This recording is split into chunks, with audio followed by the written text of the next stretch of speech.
Welcome back. We are almost done here. We're going to debug a few issues. I took a few listens after the last tutorial and just going to fix a few things up here because, well, we're always trying to get better.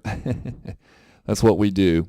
So I'm still kind of annoyed with the drum loop where it is now. I was going to fix a few things up with this. It sounds out of rhythm to me.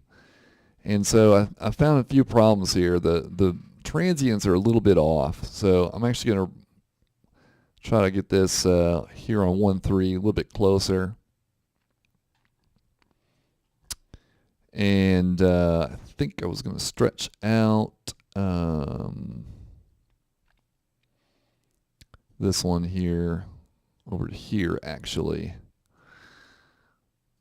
Try that out. Let's see here. Solo this.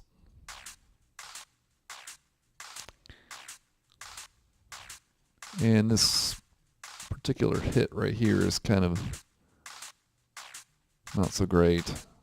And take this transient out to 1-3.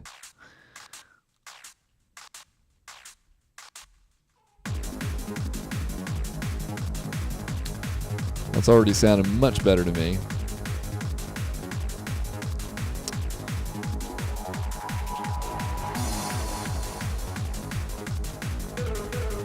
So we'll just copy that across.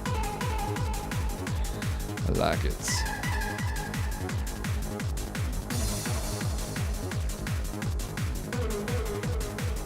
Alrighty. Alright, that was one thing in particular. The sub bass also, it sounds kind of wimpy to me. And the problem here is that we're doing all these little notes here, and I think really it'll do a lot better if we just go ahead and extend these out. Easiest thing to do is grab these first three and take them on over. Although this guy should go to here. And all these little notes here should all get extended out the full 16th. So let's see, that was, which one did I do that on? Sub bass, here we go. So if we now copy those across, let me hit the lock button first. And put those here, here, here, here. Come on, Ableton, there we go. The green ones now are going to be a little bit more troublesome.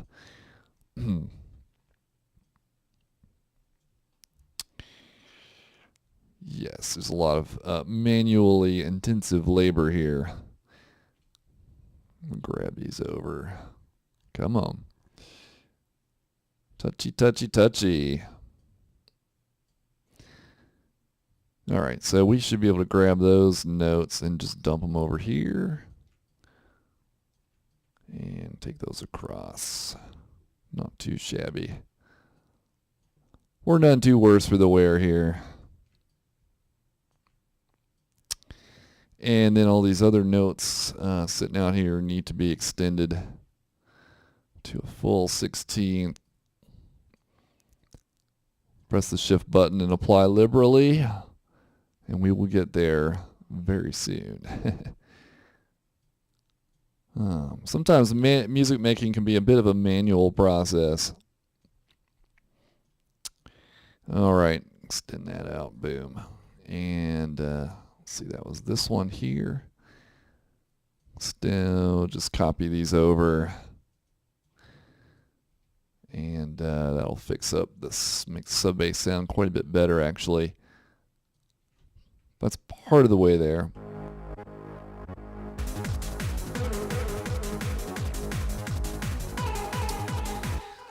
A couple other things I want to do here. The compressor on the sub bass, I'm actually going to lift that up to 3-1. More of a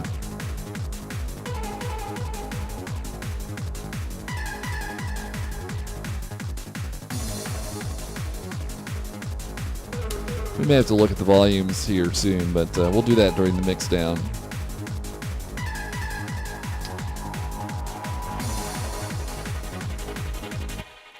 Another thing we can do here, because those higher notes don't get as much of a lift on the frequency.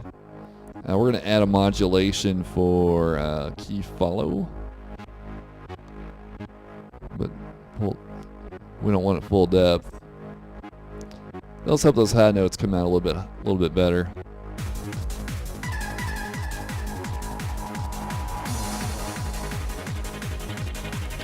We're also going to filter it in on the intro. But let's do a slightly different slope than the regular bass.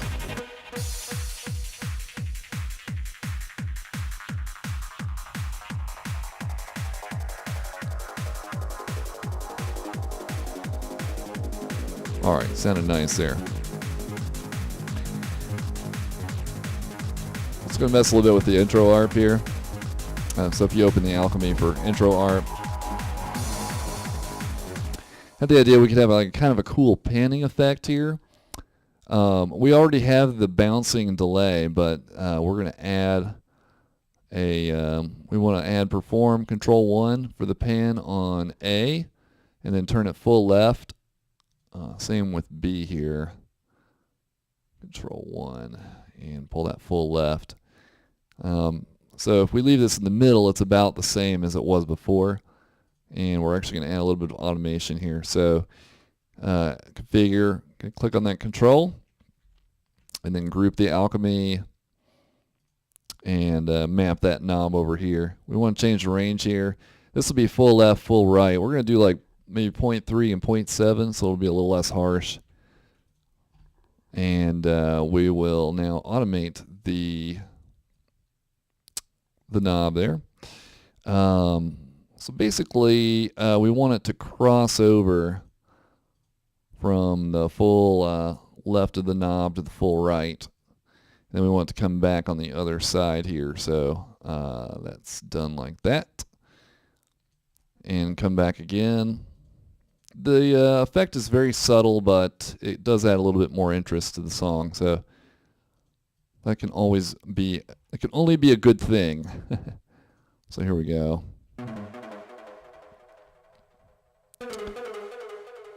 So it gives it a little bit more of a stereo effect.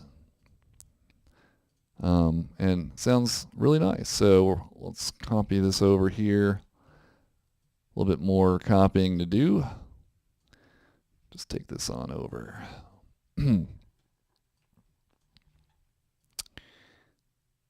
So every little thing you can do to kind of spice things up and add some interest to your track is always good to do there. Okay, one other technical issue I noticed here was in the Vox pads. If we take a listen here, you'll see that the volume goes crazy right around bar 77.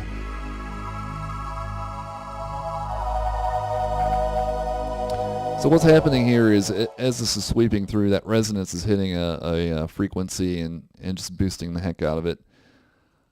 I didn't mean to do that. What did it do? Okay.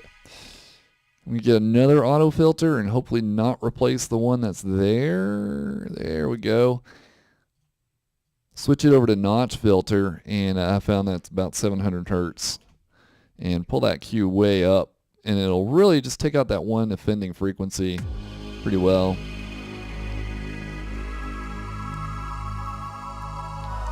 So you can see we're not going too crazy there. If we hit map here, you can map the on-offness of the auto filter to the knob and go 1 to 127. Now the notch filter will only be there during the filter sweep, so that'll be pretty handy. You can see it turns itself off with the rest of the filter. Okay, so we're getting there. One thing I notice as we get further into the breakdown with the kicks, it tends to clash with that soundscape some. Take a listen.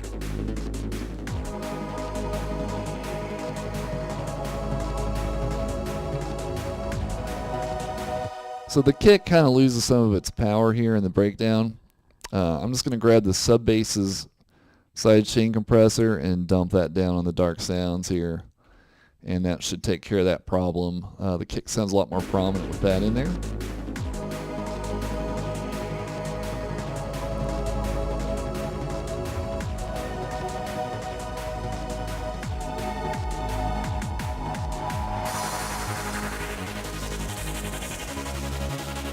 Yes, and somehow we lost a few drums here. I'm not sure what happened there, but I'm going to copy these back in. It's kind of strange.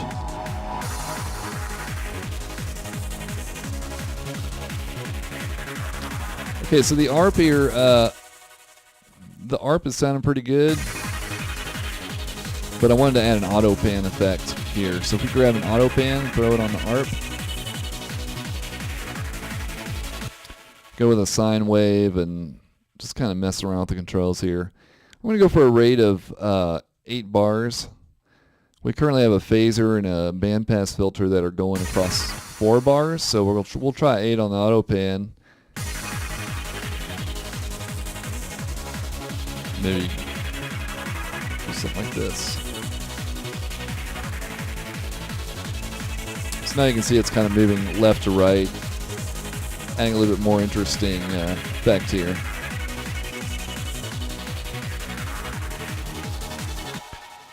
I also noticed here after the second breakdown, as we come out, it sounded a little funny here. There's too much silence, so I actually want to move this trailing part back a bar, and it fills it up nicely.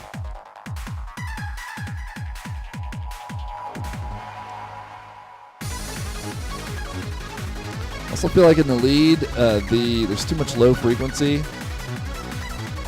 I actually want to move that up some.